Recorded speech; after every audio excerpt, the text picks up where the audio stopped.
it's a super exciting time at the moment where we finally have data and people coming in, as in, seeing what works and what doesn't. And I think there'll be something to continuously, work on. And actually would say, when we talk about, how do you engage youth and what are we learning? That's why, I know not to make too much advertising as such, but the house hackathon we were part of was brilliant for this. That's exactly what we need. It's exactly what we're doing, is to learn from young people to come in and actually help us say what works, what could be attractive, what's, and it was very helpful, because lots of the things it's a different generation coming with the feedback. That's you need that representation, because we just don't, you don't feel it the same way. Things that someone who's 18 might think is really cool, obviously I might not relate to at all. So, but yeah, it's absolutely brilliant.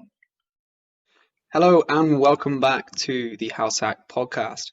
On today's episode, we're joined by Majken Witt, who is the CCO and Co-Founder at Impactr, a social video sharing platform linking millions of people doing positive actions together. With 10 years experience in leadership within the energy sector, Majken has transitioned into impact-driven entrepreneurship. Internationally focused, she holds 4 passports, fluently speaks 5 languages, and has worked all across the globe. Majken, great to have you. How are you doing? I'm great, thanks, man. That was a nice introduction. So excited to be here today. Awesome. I'm really glad to hear it. Just to kind of give us a bit of context then on Impactr, I wouldn't want to do it justice in a social video sharing platform. In your own words, what would Impactr be, and why is it different from similar platforms, dare I say, like TikTok? Yeah, great question. Basically, I mean, you said it's a social change video action app, and that sounds really big, but the idea is really to link millions of people together that all do these tiny, small, positive actions that maybe seem like they're not that important or big, but when actually many people do them together, they add up to a big change for sustainability, social justice, and climate change. And maybe you could use TikTok or other platforms to do the same, existing social media, but I do think we have some really big differences. And one of the biggest ones is that we have a big action button in our post that makes it a very active platform. And the idea is it's a video-based platform, so it's all about sharing video content. You post a 30-second video with a call to action in it, though. So there's an action button, so at the bottom of the post, so you can do the action.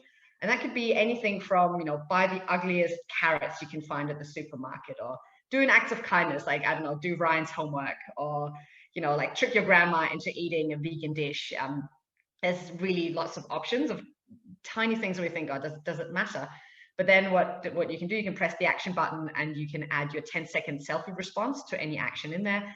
And then you can see when I don't know if you guys know, Ryan knows it, endless scrolling on TikTok where you sit and you've spent hours of scrolling up and down. Here, you find an action, you can either do the action, but you can also scroll left to right on it, and you can see all the ripple effects of many people having done the action together. And this is a super neat effect that I'm super excited to, bring to the world, of this showing how many people do these actions together, with really the core idea that one person can create a ripple that really grows into big waves of change. I can talk about the Impactr app for hours, but that's just a quick, the other key things is, there's a daily action calendar. So you're prompted to do a daily action together with the whole community every day. Also really exciting, I don't know, for me being a bit competitive, there's a leaderboard. So there's a counter in there. So every time you do an action, you get a point, but also you get points for inspiring other people to do an action. So I, for example, did a simple one, which was bring your canvas bag to the supermarket. Super simple action. Maybe you'd say, oh, does it matter? But then I think almost 20 people have shown me their canvas bag that they've taken to the supermarket. So I've gotten, lots of points, which is great. It's brought me right to, up to towards the top of the leaderboard, but also it's really nice to see these tiny things when many people do them together, how that really has an effect. Another super exciting feature, I think, which we'll talk about later, I guess, in general, is we have a section called Trusted Brands, where people can come and explore vetted, sustainable brands that we have gone through a process to make sure they really are the good guys. And you can go in there and explore basically anything to live a more sustainable lifestyle. And that's anything from, featuring brands that have products, but it would also be people like Thread Media that we've partnered up with, who do news Gen Z articles and really bring focus on social change, or even I would say places like House Hack, where we've had, where it's really about empowering youth that come in to show that, there's different ways of doing things. Yes, that's a super exciting section in the app. I think Awesome. I think that's a yeah. lot of detail, but I'm sure that gives everyone a great understanding of it. In my head, I think the key difference is rather than just sharing a post you care about, you take part in an action together, which is really unique and Yes. really a way of gamifying social motivation behind people, which is really cool. So I think it's definitely a very, very cool app. And of course, you can find it at impactrapp.com. And I think it's currently on iOS and soon Android. Yes, we just launched in a beta version. So at the moment, it's sort of you get to come in a private beta, which is a lot of fun. It's like you invite, you get to feel special. Come in and give us your feedback while we're still, finalizing the touches. And Android in about a week or two from now. But I guess by the time you air this, it'll be out for sure. Yeah, that's the plan. Always record in advance, but awesome. But with that kind of that background in energy and what you do now with Impactr, like, are they quite far apart, aren't they? Like, how did you decide to jump between one to the other? Yeah. And was it always the aim? Did you know you had this like entrepreneurial spark in you, or was it something just ignited with passion? Yeah, I think it's funny, right? Because I told you guys before, like I come from it says energy, but I actually worked in the oil and gas industry, which is a very, let's say, heavy and dark and polluting sector to be in. And I did quite enjoy my work there, even though it was, big evil corporates, I would say. But it was a lot of fun. And then I guess there's sort of two things. Like I come from a background, my family, I've grown up next door to a family business that my great grandfather started. So it's been going through the years. It's an engineering company that does industrial fans. It's also why I studied engineering myself, to kind of think maybe one day I would join the family business. So that was kind of something I considered. But in this very moment, actually, what happened was I was quite enjoying my job. And one day I woke up and thought, what on earth am I doing? I need to do something completely different.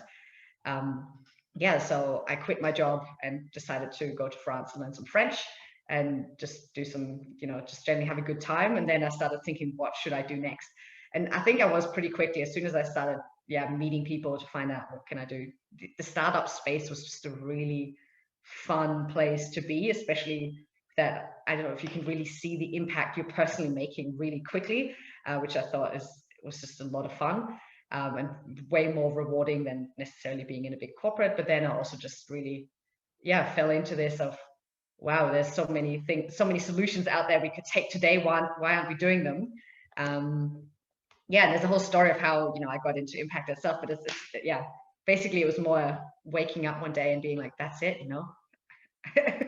Awesome. Yeah, I think that just happens sometimes, doesn't it? More than anything else, not really has to be the aim, but you just get there on the way. Indeed, and I think you said you went to France beforehand, and of course, fluently speak 5 languages, which for me, I'm always deeply impressed by people who do and can. And I'm just wondering, with that background, then, has being a polyglot helped you in certain areas of your career or your life, and if so, in what way?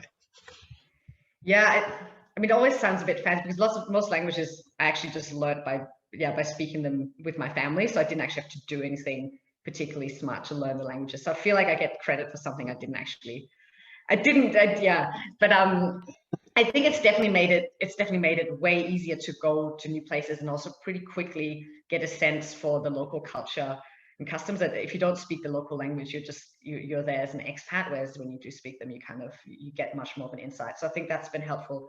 I worked in Germany before I came to Denmark, and there you need to speak the language to really be immersed. So I think that's definitely helped. But I've also, to me, it's always been really clear that I want to work with something that's globally based, because it's kind of been, I think, my lifestyle since I was born. So of course, going into Impactr, which we're launching globally, that to me makes a lot of sense. And I really love working across the globe and getting inspired by all the stories you hear from people calling in from India or Africa or the States. I've talked to people from so many different countries recently. I love it. And with that kind of global perspective, then, thinking about working with businesses from all over the world who have that socially driven mission or that kind of focus. What's been the kind of flip side of that, of kind of the challenge with working with businesses who are socially driven? Because sometimes it's that beyond message that can get confused sometimes. Has that been? Yeah, it was funny because I was thinking about this. I mean, I think in some way, many of the socially driven businesses, we have a lot in common as Impactr. So that kind of has actually made it quite easy because we're all come with similar values and principles. We sort of think the same way. We're all attacking it from different angles. So of course, every once in a while, there's questions of, are we doing it the right way? And but I think overall, the biggest challenge going forward would be meeting companies that are not socially driven. You know, the day that I was just this thought experiment, you know, but if Coca-Cola comes and wants to be featured on the Impactr app, how do we address that? And at the moment, you know, that's, I guess the answer right now would be they wouldn't come on because it doesn't make any sense. But obviously that's how do you work with companies that, you know, maybe are not necessarily socially driven, but have a sustainable product that they've launched in their way, or there's some company owned by a bigger company. I think these will be real challenges, which I'm really looking forward to tackling when we get there. The other socially driven businesses, I do feel that we're so well aligned in terms of our mindset that it's such a pleasure really to talk to people who think similarly. Yeah, of course. And I guess that's it, isn't it? You have that wave, or the first few waves of early adopters within your community that you are more aligned with, and it is that transition for you guys as you grow. How do you engage with those businesses who don't have the social mission, those actions, that impact built in? And I think that's something that we spoke about quite recently on the podcast as well with Robert Wigley. We were talking about the difference between maybe a traditional corporate social responsibility angle and what we're seeing now, which is a much more integrated approach to responsibility, which is kind of beyond the kind of tick box that CSR maybe used to be, and that it's kind of the veil has been lifted and you're kind of impactful or you're not. So I wonder if businesses like the Coca-Colas of the world that you mentioned, if they're going to be forced to create more integrated business models to kind of demonstrate the impact they have beyond just reinvesting profit into charities and things like that. Definitely, right. And I would say the world needs that to happen as quickly as possible. I would say to not just be empty words, but really to go the next level. I think what I would also I do think there's a big space for like the big corporates to come in and actually do, you know, just even starting themselves doing some of the smaller actions that we propose, that the community is proposing. So I do think that the Impact app will be perfect for a company like, let's say, Coca-Cola to come in and do office challenges or do other things. Like that makes sense, even if you're whatever company you are, to come in and be more sustainable within your own workplace. So I think there's different approaches to getting people involved, and I don't think the aim definitely isn't to exclude anyone. And I mean, I think, like we said, anyone who wants to make a difference, even if it's just a small one, we want to, of course, encourage that. And it brings everyone down to the same level in a way as well, the way you guys are approaching it. So of course you've got your brand space, you've got companies being part of the community, but also, like you say, you've got individuals within companies just being shown to be exactly that. Like everyone has to go down to the shops, grab their shopping, everyone does the same day kind of thing. And within that, you can find the little actions that we can all find in common. It's that real sense of collectivism that I find from you guys that is different to a lot of other social apps of really being community first. Would you say that that's something that really makes you stand out? Definitely. I definitely think, and we think about this a lot because obviously there's a lot of apps coming out at the moment, which I think are brilliant, but often they target one very specific area of sustainability. So it's one that helps you do one very specific thing, which I think is really helpful if you want to reduce your carbon footprint, or if you want to reduce your waste. But I mean, I think the beauty of that, what also social media really can do, is to get people together and have this effect of the joy of doing something together, of inspiring others. I think that's such a big important element of doing things, is also the sharing it with your others. I don't know, I still share whenever I go a cold swim I share it with my mum, just for no real reason, but it's a very nice thing to do. Or, it's something I guess everyone gets somewhat inspired by seeing other people doing things. Awesome. Yeah, and I think that's really speaks true for the app itself as well. And I think perhaps a big part of it is the user group and defining exactly who would be inspired to take those actions and who would be invested in a broader societal issue rather than just a narrow one. And I think you spoke earlier about how it's perhaps targeted at youth and at young people. Is there a reason behind that to begin with? And then have you found that there's a different way you have to engage them? Like, are you having to adopt new platforms to do it? I've seen you guys be on Twitch a little bit. Like, are there new things like that? Do you have to go out your way to then engage young people in a new way? Yeah, definitely. And I mean, that's actually, it's been some interesting pivots for us throughout our time with Impactr. Originally last year, we launched a sort of an MVP app for iOS, which was really about, it was a bit of a Instagram for SDGs. So it was quite static, but still with the concept of the action button. And we actually got really great responses by people, but the early adopters there were slightly older group of people who are really passionate about it. But we kind of had a moment of, hang on, if we're preaching to the converted, the people who have already done these lifestyle changes, that is what, it's not that it's not the point, because it's very nice, but how do we get out and really make this as big an impact as it needs to be to move something in this world? And they were really seeing, well, at the moment, it is Gen Z that is the up and coming that influence all the household decisions, that are part of really, what everyone's looking at, what will be the next thing. And I think, I know, the energy that's there and the creativity that we can see, we basically just looked at it and we're like, well, this is something we have to unleash somehow. How do you, and of course that's the crux, how do you unleash the energy of a whole generation to turn it into something positive? And of course, it's getting in touch with people in the first place and inviting them in. So with that, we're definitely, that's been a big, it's been a big sort of playing with different things and seeing where to go. So of course, Instagram is a place, but also looking at TikTok, looking at other channels, looking at schools and universities directly to make sure. And it's really also about seeing how do we make sure that the content, even though it's user generated, how do you make sure it's relevant for people in that age? Because you can quickly make actions that are great if you're 35 and you have a big house and you're changing, your roof panels or doing insulation, but that might not be relevant for everyone. So there's both acquisition, but also the content itself. Yeah, definitely making it relevant, making it specific to your target audience, and first defining who it is in the first place as well. And then probably when you've got this audience defined, there's one thing to bring them in to the app as the first aim, but then there's the second aim to have them become advocates and become people who are engaging often with the app and returning. So I guess with that in mind, do you have any lessons you've learned in terms of what works well of engaging and growing a virtual community and what perhaps doesn't? Because I know there's quite a lot you get the range of loads of people, hundreds of thousands signed up to one community, but no one really talks. And then you have really small communities where people talk a lot. And I'm wondering what balance you strike between the two of them. Yeah, that's a really good question. I mean, I definitely think that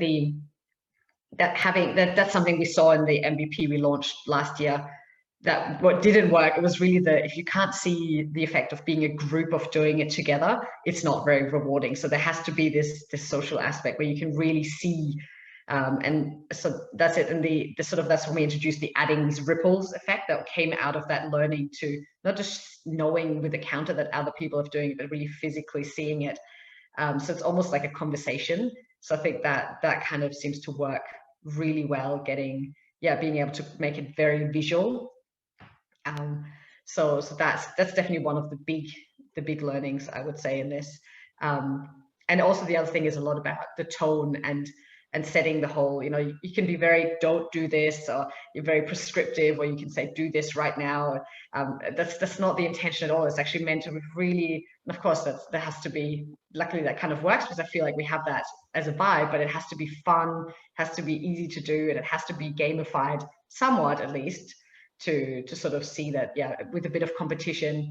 And that's, of course, that's the fun thing of being in this tech startup is, of course, that we're continuously iterating on this to find what is the right amount of gamification, what is the right amount of of other features, that nudging and things like this, and seeing what your friends have done. And that's something there's no golden solution. I think you have to kind of play around with these parameters. The same with our algorithm, of course. That's something we're playing around with, which is, I don't know, it's a super exciting time at the moment where we finally have data and people coming in, as in, seeing what works and what doesn't. And I think there'll be something to continuously work on. And actually would say, when we talk about, how do you engage youth and what are we learning, that's why, I know not to make too much advertising as such, but the house hackathon we were part of was brilliant for this. That's exactly what we need. It's exactly what we're doing, is to learn from young people to come in and actually help us say what works, what could be attractive, what's,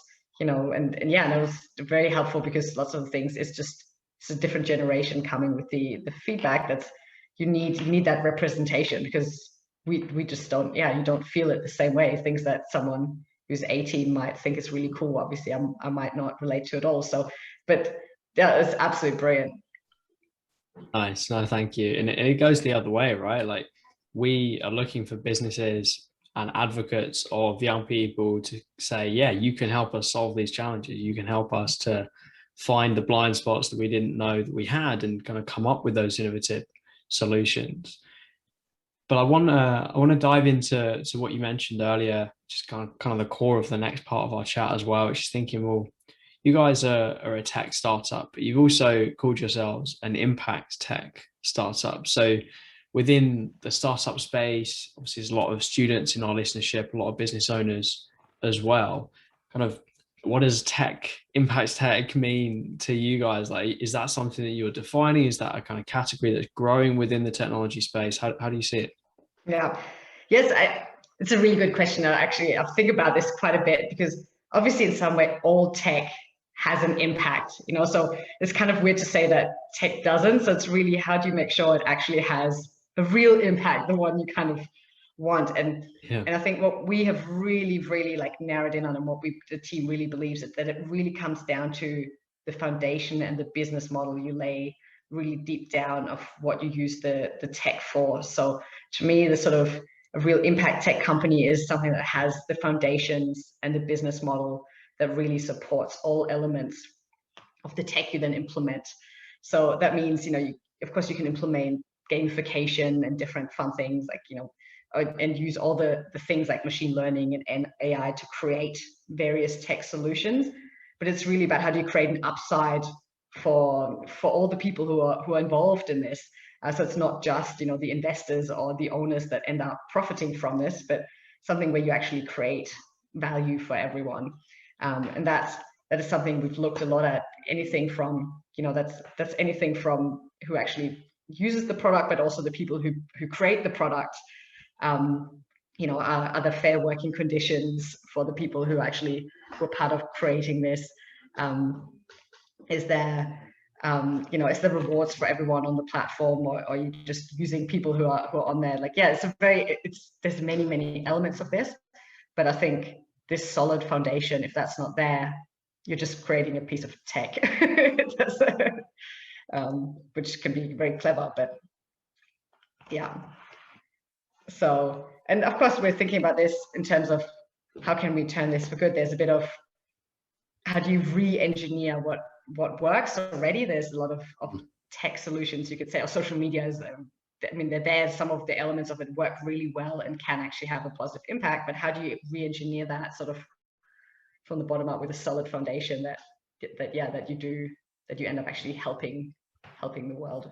Yeah, no, I love that. And I think that's the key, isn't it? Is trying to take what works, but then also strip away what doesn't work, or what is more negative or more detrimental for users, for a business, on the business model side, just the whole works. And as you mentioned, building that strong foundation. But given the negatives of social media, thinking about mental health, thinking about addiction as well in there, should we be encouraging more digital platforms? I know that there's massive infrastructure around Facebook, around other massive companies, but how can we really do it differently than it already is being done, you know? Yeah, and I think that's a really important question. I get asked this a lot as well. Like, how can you introduce a social media to combat, given that we have, and I agree. And I think, I don't even know, this number still seems low, but someone was saying that, I was reading that Gen Z spend an average of 3 hours a day on social media. I would have guessed that it's more, but I still think like 3 hours a day, that's still a lot if you're also, living a life. So obviously there is real issues with people spending too much time on it. I mean, what we've really tried to with the Impactr app, it's really designed to get people to actually leave their phone behind and do the actions that are being proposed. So to go out and spend time in nature, that's a suggested action. You actually have to do it. It's really about going to buy the ugliest vegetables and things like that. It's a very much put your phone away while you're doing something, quite clearly. And so I think that's sort of a model that's in there, where I would say in some way, even though we call it, you could call it, there's elements of social media in it, there's also more elements of like a sports app that gets you to do a daily amount of runs or daily amount of actions that are actually quite active and potentially good for you as well. So, but it's of course striking a good balance. We've talked about some fun things, which I'm not sure I'm allowed to talk about, but whatever. There's of having things in there, like, once you've spent a certain amount of time on the app, could it give you you've now spent this much time, we love it, here's some suggestions of things you can do in your local neighborhood, to basically encourage you to get off your phone. So that's a feature we're looking at. So I think it's exactly right, though. We need to make sure that we create something that's addictive enough that people want to use it regularly, but not in a way that actually creates harm. So yeah, definitely trying to find that balance, trying to acknowledge that. And I think for me, listening to you say that, it's acknowledging that there are elements to the technology, to the type of social media that you're creating, that there is an inevitability to it.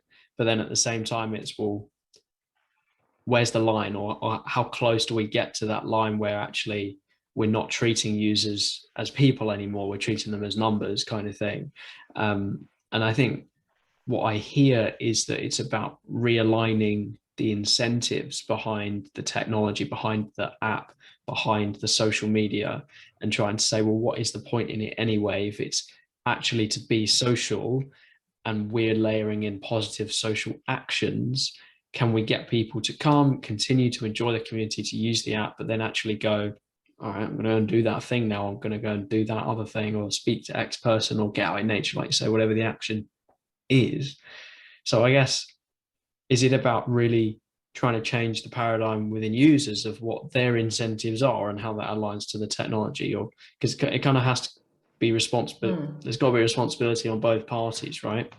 Yeah, but I think to me it's been being, now that I'm addicted to my own app myself, basically, I can see what happens is a mixture of things, right? Because obviously I use it quite a bit to look at what's being brought up, but I think it's one of these where you start doing many of the small things that are being suggested. So it's very quickly, I think to us, it's a bit about creating this hyper awareness of, once you start, doing small things, you took extra effort to recycle, you cooked a vegan dish, you tricked your grandma into trying it as well. You did all these things. It's basically, I think it's sort of quickly, you realize all the other things around you can do, and you start looking out in your everyday life, also while you're not on your phone, for more sustainable lifestyle choices. So I think that's definitely an element of it. I know another thing we're really looking at, which has been interesting, we sort of asked people what kind of content they would like to post or see themselves. There's a lot of mental health and well-being actions being suggested. So I think there's something to be said in that too. How do you, to create a good environment where people can, encourage each other to do anything from, daily meditation challenges, or doing 10 minutes of yoga, or, we have simple actions like start the day dancing. There's many things like this that you could do that should be quite fun, but at the same time actually do something good for yourself. Awesome. No, I think that's really, really interesting. There's loads of different outcomes about it as well. I think one of the questions that comes in my head is, thinking about the topics you promote and the actions you inspire people to do, there are ones which are more obviously socially good. So things like protecting the environment, I think, regardless of politics, everyone can agree that's a good thing to do. But there are perhaps ones that are a bit more blurred, should we say? The ones where it might be, or go and vote for Green Party, or go and do X or Y, where there might be some reluctance from a certain person who might have a social value, but might not believe in that action to get there. So how do you choose which actions to promote on the platform? Are they defined by your values as a company, or are there also controversial ones where you have to draw a line between them?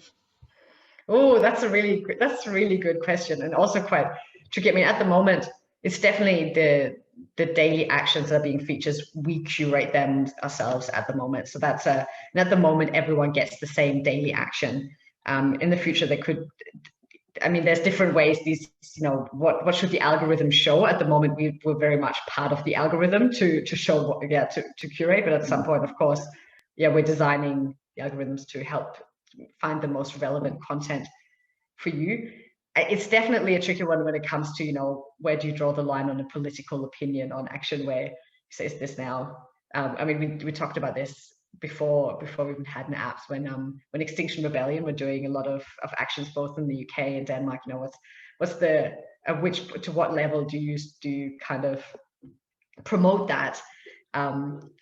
But at the moment, we're still very much sort of in the spirit of anything that's it's a friendly, joyful action that's generated by the community. We will feature it as it makes sense. But of course, if it becomes really specific, I think it's, at the moment, we have to really see in a case by case kind of way what we feel comfortable with.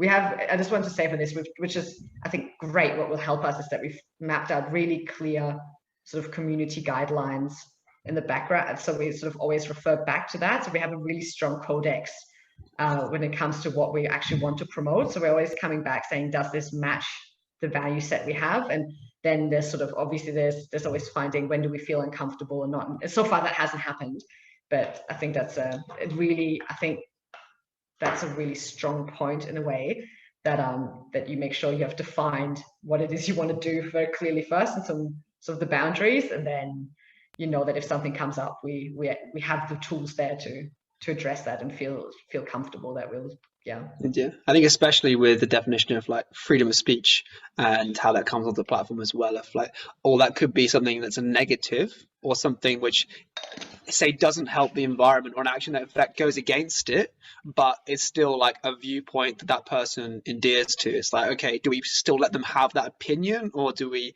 because our values don't align, shut them down for it? Which is a very interesting kind of wider point. But how do you think, or do you think that the community can be involved in that decision making? Like, do you feel that you speak for the community at large when you speak to the company values, or do you think you can give them a voice somehow, maybe a guideline, a stamp, or maybe there could be approved verification or something like that, which enables communities themselves to have a voice? Oh my God, it's such a good question, because I totally forgot to talk about this earlier anyways. But basically what we have in the app is basically we have what we called expert users. So you can come in there as an impactor, and so anyone who has sort of a deeper knowledge within the space of sustainability or social justice can upgrade their profile to become a trusted user.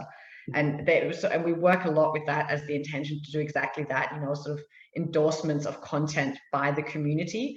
And the way that works at the moment, the idea is that as an expert user, you get this sort of almost like a super like. So if you endorse a post, it gets pushed to the top of the feed, and it also gets a point on the leaderboard, which makes you rise up. So there's a bit of a, if you do a very, let's say, an unfriendly action, or something that's very, whatever it is, or even something that's just not a sustainable action, it's a funny video of your cat in a vacuum cleaner, that's great, and it could also maybe get a lot of likes, because that's we know that's kind of how that sometimes works.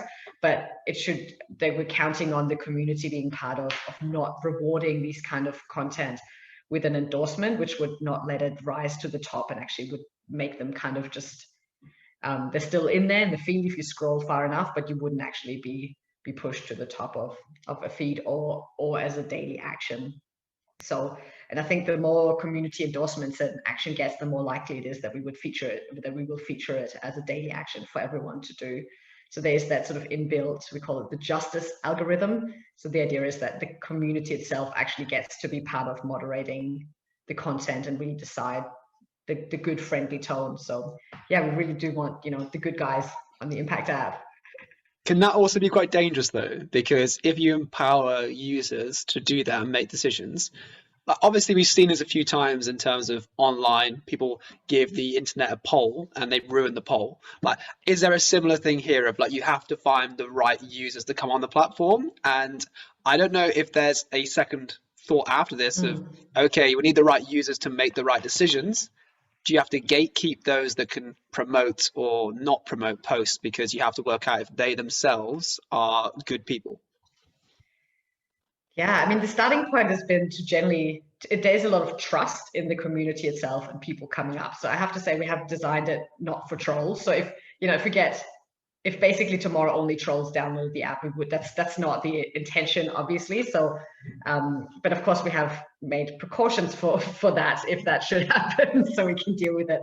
But I think it's something we'll have to just continuously reassess to see whether that is actually a problem. At the moment, we have very clear guidelines and rules in place to assess both whether someone should be a trusted user and come in as an expert, but also what we would ban as not appropriate content, and also a tone. So also if the tone is not right, there's basically it's very easy to strip someone of a trusted badge if that wasn't the intention. So yeah, I think it's always a mix of both, right? Like giving people a chance to do the right thing and also having the opportunity to adjust if someone doesn't quite follow. So yeah, but I mean, I think it's a tricky one in general to any tech like this. Who should be the one that decides what's right or wrong? Is it just the company itself, or is it, and here we've gone with a community approach, which, I don't know, to me it's about creating something where the community itself benefits. And that's when we look at how we've structured our business model and also sort of the whole rewards and getting the whole thing together, it is very much the intention that if you come on as a community member with a positive attitude, wanting to make a difference, you will benefit from being on the platform. So yeah, I hope that that's a strong incentive to get the right guys on in itself. And so far we've had amazing people come on. So awesome. I wonder what your thoughts around the kind of attention economy are in terms of where you see yourselves along the kind of spectrum. So the kind of topics or themes that I think about across social media platforms, you've got kind of education, you've got entertainment, you've got the kind of pure social networking in terms of it's just about speaking to people randomly, maybe finding information. But then where do you guys fit within that? Because there's kind of, you're touching kind of every base in that way, from what I sense. So you're trying to educate people to take decisions that are socially impactful and towards a collective goal, but you're also trying to be that kind of networking platform where actually you meet people with like-minded goals and like-minded values to kind of create collective lifestyle changes. And so there's definitely that potential to create movements, but yeah, I sense kind of you're trying to hit every box almost. Yeah, that's I think it's a really good observation. And of course that's something, yeah, where sometimes it can become like, describe impact in one sentence. We can sort of do that, but then it doesn't really, when you say, like you said in the beginning, it's hard to, like, all these different aspects that play into, to sum that up in one sentence. I mean, in really short, we sort of call ourselves like a for-purpose sustainable tech enterprise. So that definitely, that doesn't mean much by itself either, I guess, when you just hear that. Then we've played around a lot with the whole wording around social media, because is it a social media? Do we call it? Is it something more? Is it, you can say, are we a social change platform, or is it a social action platform? I think it's really comes down to, I don't know. To me, it's a bit, does it matter? Because we just want a lot of people getting started to do something. We started with, going back when we started Impactr, Greta Thunberg, she made a post at the time. She just sort of had her debut sort of 2 years ago, and she got 100,000 likes within 10 minutes. And there was a bit of, if we could just change even just 100 of those 100,000 likes into a concrete action where someone actually did something in this moment, wouldn't that be great?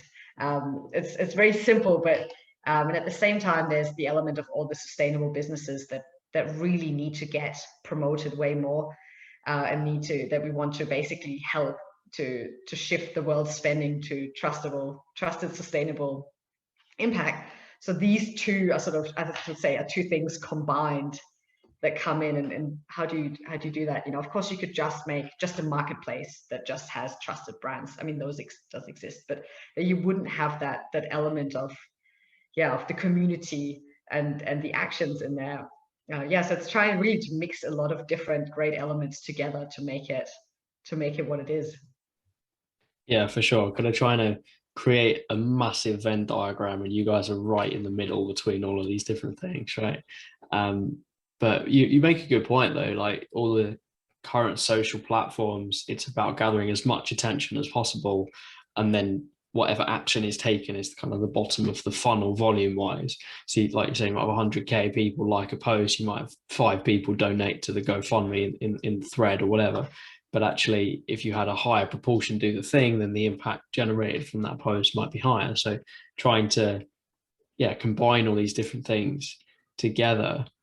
But Majken, to kind of wrap up or think about coming to a conclusion or a kind of thought from all of the different things that we've discussed, I wonder what you think about the kind of future of impact tech as a category, as a direction of travel for businesses to try and use technology in a way that's more collectively good in that sense of impact, what we've spoken about.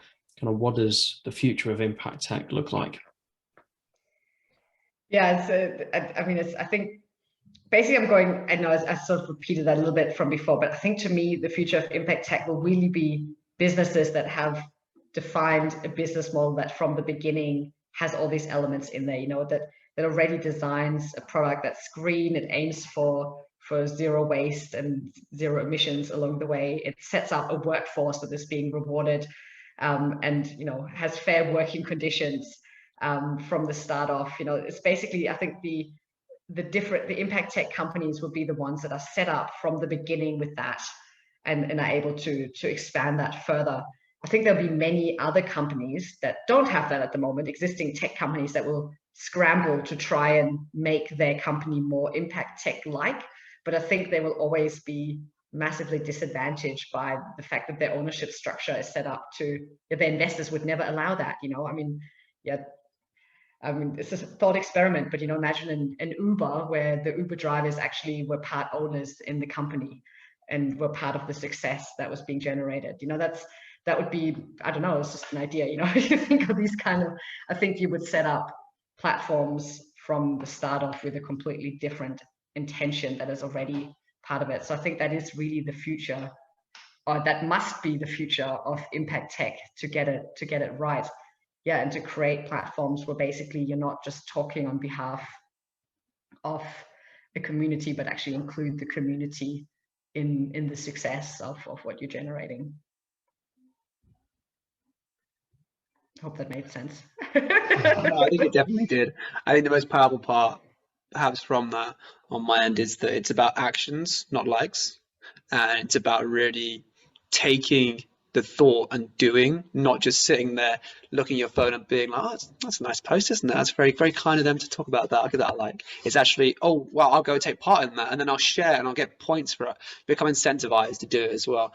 And I think from my point of view, it's probably a pretty interesting one.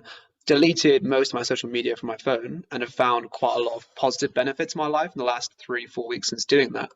And that's where I'm a bit hesitant about downloading the next app, because I'm very much enjoying living in the present with what I'm doing right now. So for me, the phone isn't the issue, the apps on it are. And so I need the future of impact tech to be positive, because it has to be something where the phone's a tool and a vehicle, and the impact tech is a solution to part of it, and it's working that into a more balanced daily life where we realize perhaps the negatives of some parts of the technology we currently use, and then be more aware of the positives of the impact tech there afterwards. Because some things can seem really harmless and quite neutral as platforms, something like a TikTok or like a YouTube, and it's like, okay, cool, we just put out videos for you. You're the one that chooses what you like and what you engage with. Everything else is up to you. But actually, like, very, very addictive platforms, and will bring you in, suck you in for hours on end. So for me, I think the future of impact tech has to balance that addictive nature with getting out and being present with the world and taking the positive action. So I think you guys are very much on the line here. And I think we as a company, HouseHack, quite align very much in terms of we can't describe ourselves in a sentence either. And I think that's probably a good thing. Like, we can give you Gen Z talent accelerator consultancy, but like, what does that mean? So I think when you kind of bring that together, you think it's because the companies do so much more than just one thing. And that's because we built in different effects to what we do. I think that's really, really interesting in terms of impact businesses, but also impact tech. And we've seen other platforms like Too Good To Go building on different parts of the problem as well, like sustainability, food waste. Okay, let's solve that one, and then build a community around it, which I think is really, really interesting as well, and getting a lot of traction as they go. They're almost creating a new way of doing things through it. So, oh, you know how you used to throw out food from cafes beforehand?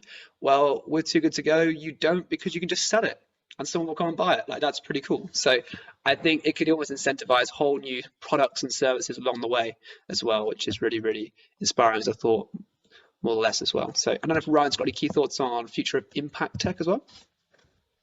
Yeah, it's a good thought, right? Like, a lot of what we see as impact businesses and impact tech is not necessarily what we're talking about as new businesses creating a foundation that is impactful in terms of their nature, or they're built with that in mind, right?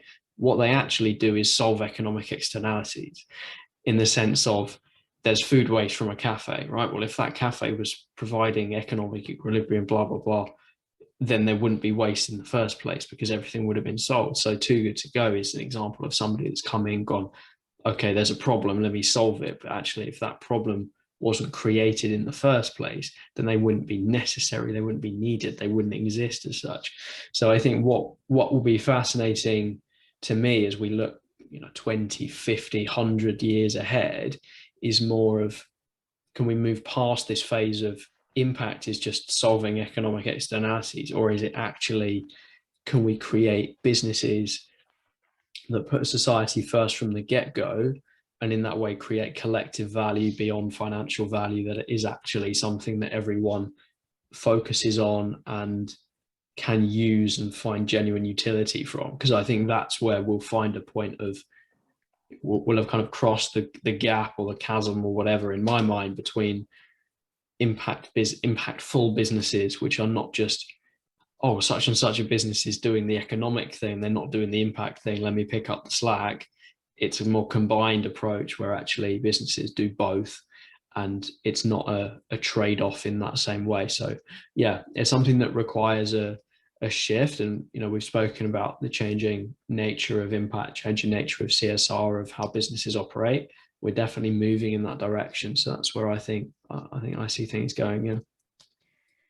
I think just to add to that, I think really the young generation will make a big change in this, in terms of expecting more of the corporates. I think, the old generation has accepted that a company posts a CSR, extra bit, an extra tab in their website, and then that's kind of, done, and they can tick off some tick box exercise. I'm not saying that that's what companies are all doing. I mean, many companies do take it seriously, but I think there will be much more sort of, I think, a high expectancy set by you guys, that that there really has to be a proof of that being the case. And I think, yeah, that's of course what we're trying to show as well for in our way. But I think that'll be something that other sort of impact tech, that will be an element of that as well, is by really, not just showing that you're offsetting a bit of carbon footprint on the side. I think that's not going to cut the chase. It's going to be a much more holistic approach to this. So, and I think, and I really hope that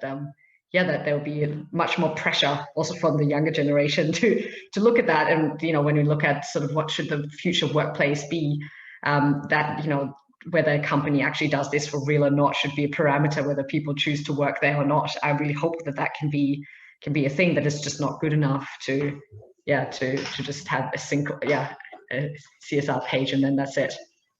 Yeah, nice. Definitely resonate with that.